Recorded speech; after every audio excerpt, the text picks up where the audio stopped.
Bem-vindos ao Ensaio Geral. Olha só, hoje a gente lança a segunda parte da entrevista com Fernanda Maia, diretora musical, pianista, atriz, dramaturga, produtora. Bom, essa mulher fez tudo já em teatro. Ela é diretora musical do espetáculo Urinal, em cartaz na cidade de São Paulo, um grande sucesso. E ela fala pra gente sobre muitas coisas interessantes, sobre a formação de um cantor para teatro musical, sobre a voz no teatro musical brasileiro, conta um pouquinho da sua experiência como produtora, fala dos projetos nos quais ela se envolveu ao longo da sua carreira, pelo menos nos últimos 10 anos. Vale a pena conferir, uma entrevista interessante, inteligente e fundamental, como registro do nosso momento histórico. Fica de olho. E não deixe de ver os vídeos do Jarbas Homem de Melo que estão aqui embaixo. E outra coisa, se inscreve aqui em cima. Aí você fica sabendo mais sobre a gente, recebe as nossas notificações. É só se inscrever, 2 cliques, gente. Fiquem com a Fernanda Maia.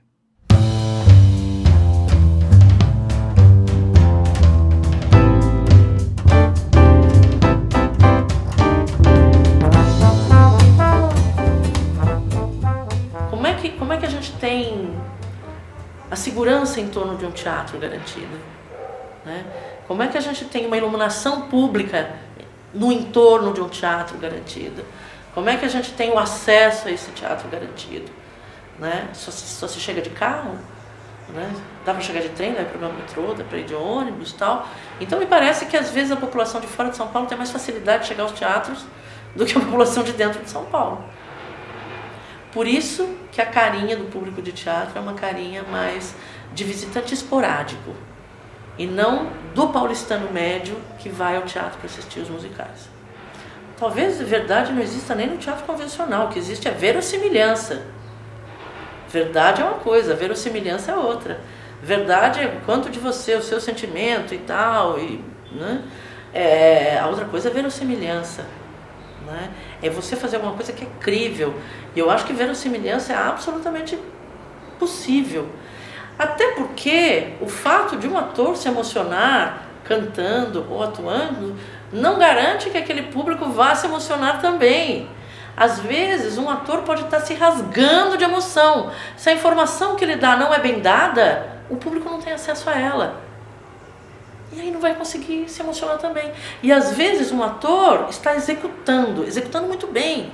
E eu não estou falando isso de uma maneira pejorativa, mas o entorno é tão bem feito, a dramaturgia é tão boa, a direção é tão boa, a luz promove o ator, né? O coro promove o ator, a coreografia promove aquilo que se quer dizer, né?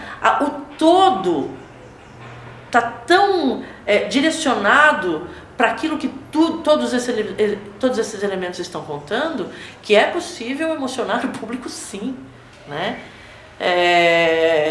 O ator se emocionar não é garantia do público se emocionar, não necessariamente, mas aquilo que ele faz sentido, é verossimilhante, é possível, né? Comunica, e nesse sentido eu acho que é absolutamente possível. Eu acho que no caso do Senhora dos Afogados, por exemplo, é teatro musical, porque a canção ela não tem um papel meramente ilustrativo, não. Ela participa da ação, né? Ela tem uma função tão narrativa quanto a dramaturgia, né? Tão narrativa quanto. No caso do Lamartine Babo, com o texto do Antunes Filho, não é exatamente o caso. A canção, embora ela seja muito importante, porque está se falando do Lamartine Babo, ela não tem uma função narrativa dentro da dramaturgia. Ela aparece ali como uma amostragem de músicas do Lamartine, né? Às vezes motivadas sim pela dramaturgia, né? Por um conflito entre 2 personagens, aí canta-se uma música e tal, mas ela não é uma música inserida na ação, no tecido dramatúrgico, ela não joga a ação para frente, ela não é narrativa por si só. No Canção de Amor em Rosa, que é a minha primeira produção, e aí eu queria tratar com crianças, fazer teatro musical para crianças, eu escrevi um texto, né, que pudesse ter músicas de canções de Noel Rosa. Eu não falo da biografia do Noel Rosa, até porque isso não é assunto para criança, né? Mas é uma historinha de amor, é uma comedinha de costumes, né? Escrevi uma comediazinha de costumes com canções de Noel Rosa. Essas canções, elas servem para que os personagens emitam opiniões a respeito de alguma coisa. Elas são importantes na narrativa. Elas são importantes para definir quem são aqueles personagens, que maneira eles se relacionam, que maneira eles se antagonizam, que maneira... As canções têm uma importância dramatúrgica. Ia ser o centenário do Noel Rosa, né? E eu ficava pensando assim, puxa vida, as crianças daqui a pouco não têm mais acesso a isso, essa informação não aparece mais. Não tem, ninguém vai... As novas gerações não vão ouvir no rádio, né? Não vai aparecer na televisão, pelo menos não no horário em que as crianças estejam acordadas, né? Ninguém vai gravar com distribuição em larga escala, né? Essas músicas não vão aparecer no show de final de ano do Roberto Carlos, ou né? Coisas que o Justin Bieber não vai gravar, as crianças não vão assistir, enfim. Eu falei, puxa, esse material que é tão interessante, isso se perde. Outra coisa que me intrigava era o fato de algumas pessoas acharem que não existem pontos de contato entre uma produção mais antiga da música brasileira e as novas gerações. Eu fico muito invocada com isso. E aí eu queria fazer uma coisa que tivesse exatamente esse ponto de contato. E encontrei, porque eu encontrei no Noel Rosa uma característica brincalhona, zombeteira, que tem muito a ver e lúdica, que tem muito a ver com o universo infantil. Eu tinha um arcabouço de ação, né, que eu queria que acontecesse. Às vezes uma música me sugeria uma possibilidade de ação, né? Então eu fui fazendo primeiro esse arcabouço, né, esse esqueletão da ação. E aí eu ia pensando, bom, onde é que a gente pode ter músicas que vão ajudar nessa narrativa? Aí eu fui inserindo as músicas, mas aí eu fui fazendo pequenas correções. E as músicas foram me oferecendo outras linguagens, outras leituras e outras possibilidades para os próprios personagens, né? Então, depois de eu ter descoberto, depois de eu ter criado uma tia que queria que a sobrinha se casasse com um homem rico, o palpite infeliz dizendo quem é você que não sabe o que diz, me sugeriu que na personalidade dessa tia ela não gostasse de samba e tivesse um grande preconceito das pessoas que vinham no morro. E casualmente foi isso que historicamente aconteceu. O Noel Rosa foi uma pessoa que legitimou o samba que vinha do morro na classe média. Ele levou o samba para os meios de comunicação.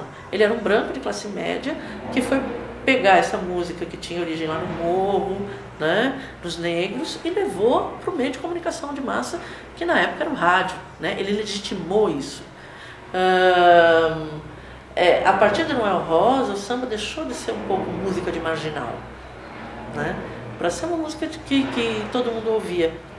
O Senhora dos Afogados aconteceu de uma maneira muito curiosa. Foi um exercício de escola, que começou no Teatro Escola Macunaíma, com o diretor Zé Henrique de Paula, que resolveu, me chamou para fazer uma experiência com os alunos. Nós, tanto eu como ele, sempre fomos grandes fãs de musical, e fomos a Nova York e a Londres para assistir musicais e tal. E a gente sempre achou muito interessante como alguns musicais eram muito bem engendrados dramaturgicamente, outros não, mas alguns muito bem engendrados, né? E a gente ficou pensando, estudando um pouco e falando, puxa vida, será que é possível unir a estrutura do musical, a estrutura musical do musical, como número de abertura, duetos, Irish Song, final apoteótico do primeiro ato, depois a apoteose do segundo ato para fechar com a companhia inteira, não sei o quê. Será que é possível aplicar isso num texto brasileiro? Aí nós fomos escolhendo músicas do cancioneiro brasileiro que pudessem funcionar como abertura, como dueto, como Irish Song, como a música, enfim. E nós fomos encontrando algumas músicas que se encaixavam na dramaturgia de uma maneira muito interessante, de modo que algumas músicas do Chico Buarque a gente chega até nos perguntaria, será que ele não escreveu para essa peça mesmo? Ou então a gente brinca, ele escreveu para essa peça, ele não sabe. Ele escreveu para Nelson Rodrigues e ainda não votaram para ele, né? Essa experiência na escola deu muito certo, alguns alunos quiseram fazer de uma montagem escolar uma montagem profissional, né? Acabaram comprando os direitos e tal, só que aí nós vamos montar tudo de novo, porque as músicas começaram a conversar com a narrativa, né? E as músicas possibilitaram novas leituras da peça, e a peça possibilitou novas leituras da música. Foi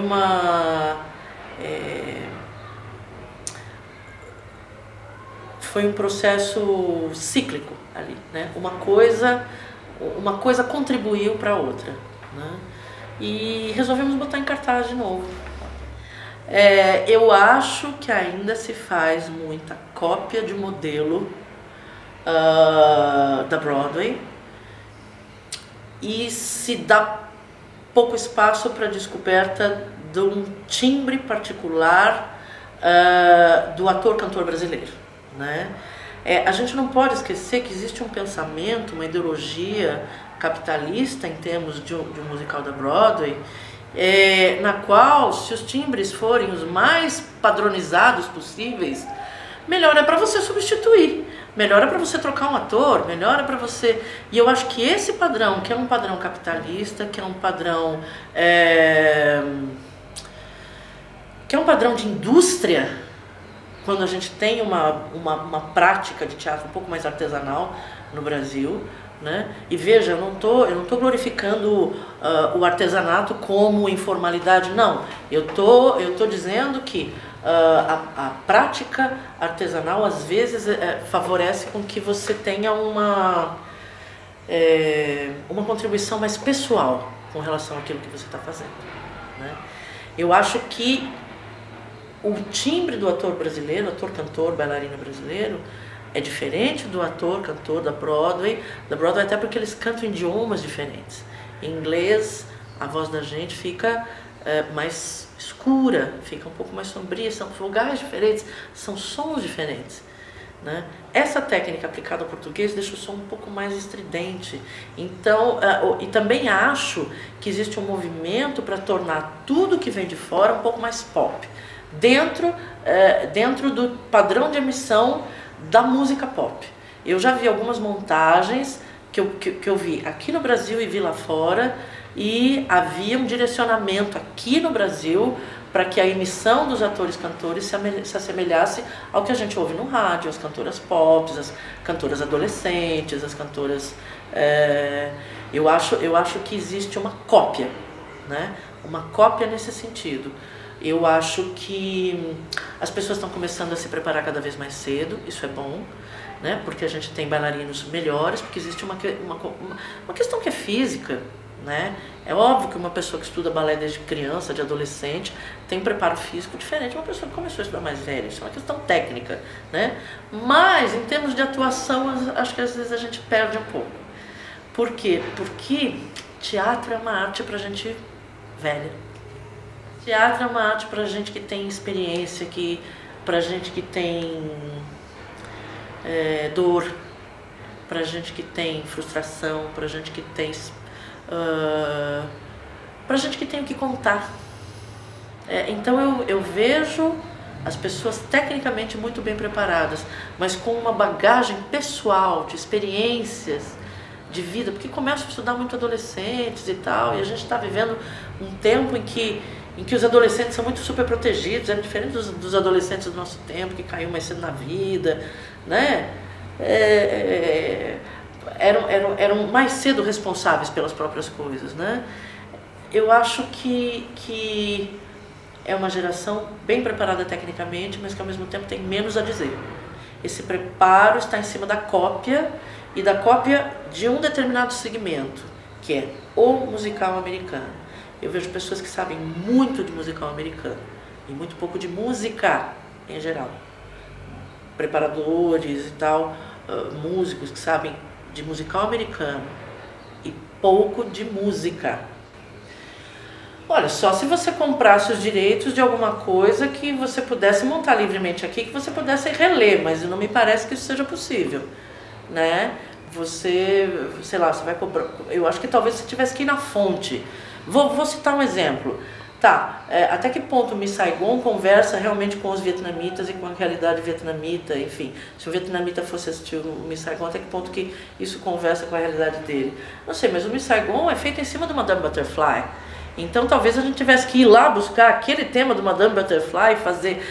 o Miss Saigon talvez fosse um intermediário nesse meio do caminho, né? Eu não sei até que ponto o copyright permite que você faça isso. Em tese, completamente. Principalmente quanto mais aberto for o musical, quanto menos diretivo for, sim, eu acho que é possível, sim. Porém, a gente precisa saber de quem a gente compra esse musical e se essa pessoa permite isso. Se essa agência permite isso. O Stephen Schwartz é uma pessoa muito aberta em relação à obra dele. E ele acha até muito interessante que se faça uma releitura da obra dele.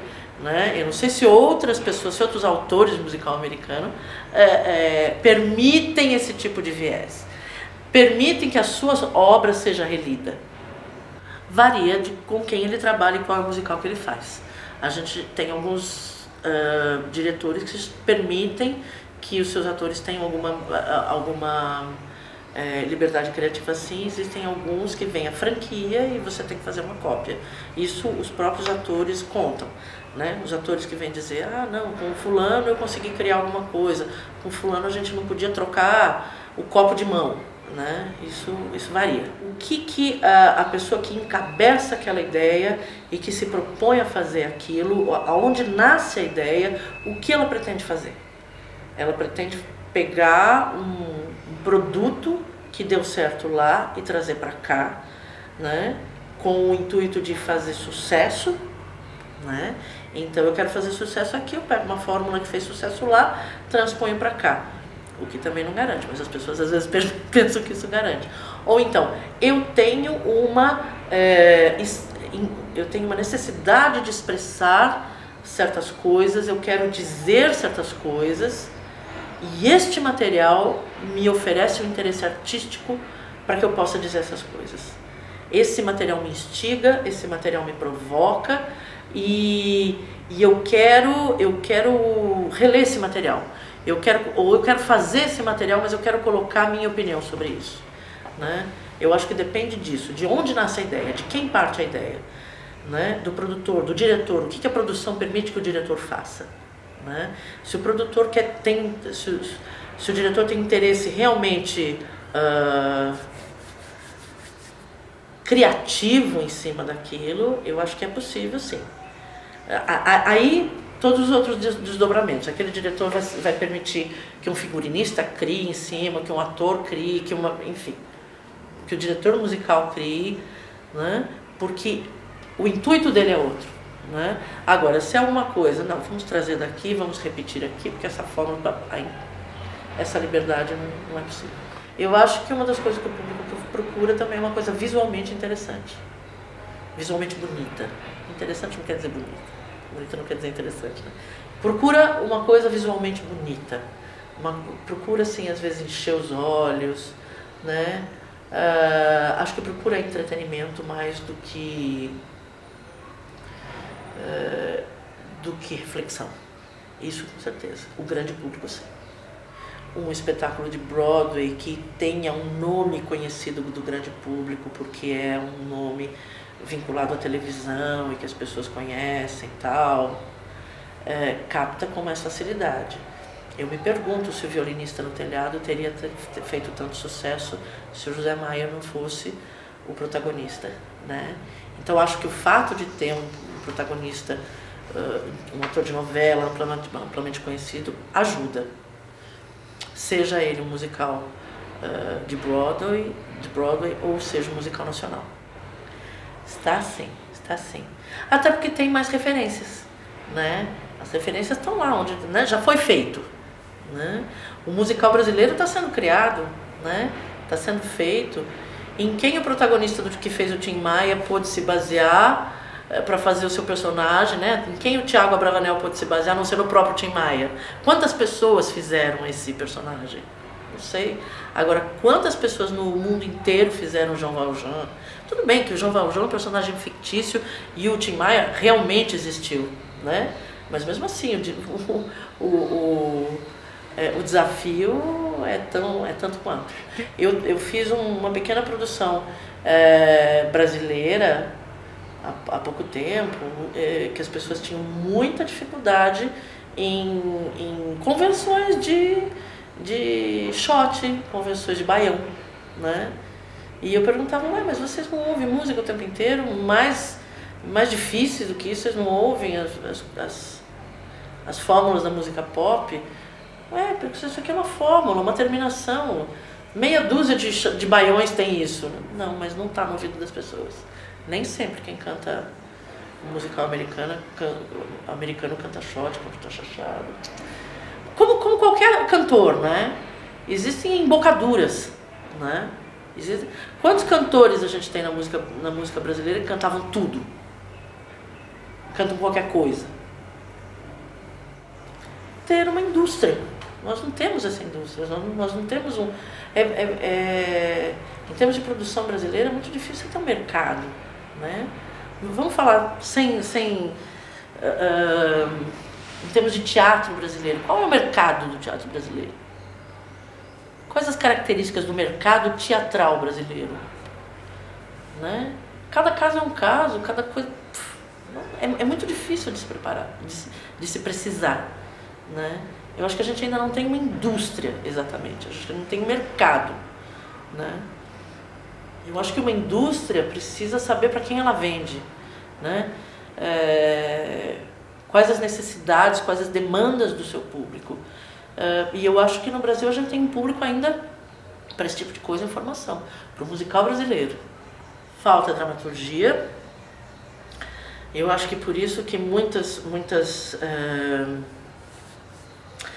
produções de teatro brasileiro, de musicais brasileiros, se calcam em cima de histórias de cantores ou de compositores ou de personalidades, né?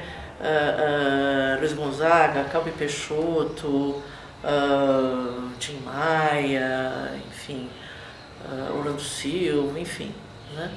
Ou então elas são desfiles de músicas com roteiro, mas não dramaturgia, né? Rádio Nacional, Sassaricando, né? O próprio Beatles no Céu de Diamante, que é com música dos Beatles, mas que tem um roteiro criado no Brasil. A gente está vendo isso. Eu acho que o cenário que a gente tem. Composições. Olha, compor demanda tempo e dá muito trabalho. E hoje, viver de teatro no Brasil significa que você precisa trabalhar muito em muitas frentes, né? Você precisa estar envolvido em muitos projetos, né? E para compor você precisava ter as suas contas garantidas para que você tivesse esse tempo sozinho na sua casa para isso. Eu acho que a estrutura da nossa profissão tem impedido que compositores surjam. Bom, nós estamos fazendo, quer dizer, nós não, eles, né? Eles estão fazendo o caminho inverso agora, porque antes o cinema que flertava com os musicais, né? Acho que os musicais perceberam que podem flertar com o cinema também, buscar os roteiros de cinema. Eu acho que isso se deve ao aspecto de indústria, né? Eu acho que é bem mais fácil você fisgar um público que já sabe mais ou menos por alto o que vai ver, do que você lançar uma história completamente nova, um libreto completamente novo, uma dramaturgia completamente nova. Acho que isso se deve também a uma possibilidade, a uma busca de ter público estrangeiro assistindo aquelas produções, né? Porque o público que assiste aos musicais da Broadway não é só o americano, né? E eu acho que mercadologicamente histórias que não dependem de uma fluência no idioma podem ter dentro daquela indústria mais público do que outras. Fernanda, obrigado. Obrigado mesmo. Linda. Esse é para os erros depois da Esse é para